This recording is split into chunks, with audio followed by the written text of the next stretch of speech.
Since taking office, President Trump has taken hundreds of executive actions. And over the weekend, he fired at least 15 inspectors general. On Face the Nation yesterday, Vice President J.D. Vance defended the president's recent measures. The president has been president for all of 5 days. I think that in those 5 days, he's accomplished more than Joe Biden did in 4 years. It's been an incredible breakneck pace of activity. For more on this, let's bring in CBS News senior White House correspondent Weijia Jiang joining us from Miami. Weijia, Trump is set to address the GOP House conference there. And certainly, according to what the vice president said, Trump is certainly trying to deliver on so many of his campaign promises on the topic of immigration. So what can we expect where you are?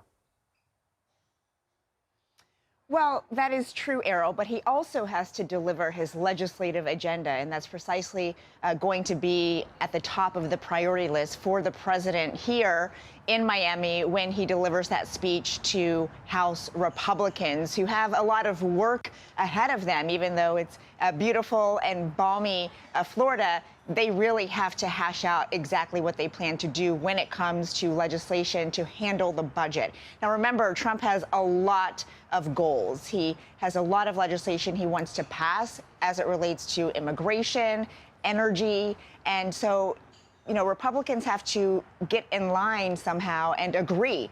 And so I think that will be the bulk of what they talk about in discussions. But when Trump addresses them, he'll probably remind them what he would like them to pass in terms of these budget bills. But he will also, I believe, take a chance to take a victory lap and talk about everything that he has done in his first week of office, because this will be his real chance to address his party and to really set the stage, Errol, for maintaining power in just less than 2 years, because they're already thinking about the midterm elections. And that's right, Weijia. And while those House Republicans want to follow the leader of their party, they're also accountable to their constituents, folks watching now who have other priorities. Is there any evidence, based on what you're seeing, that there might be some pushback from these members of Congress?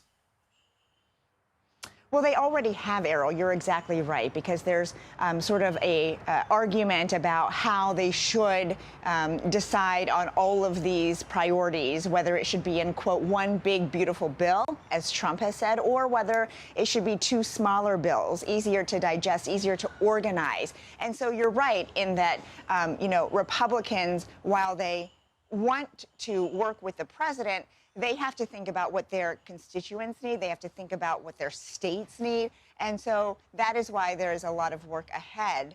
But certainly a lot of Republicans have not been shy to say that they're not totally on board with jamming everything into one big package, Errol. All right, Weijia Jiang waking up with us, joining us from Miami this morning. Thank you, Weijia.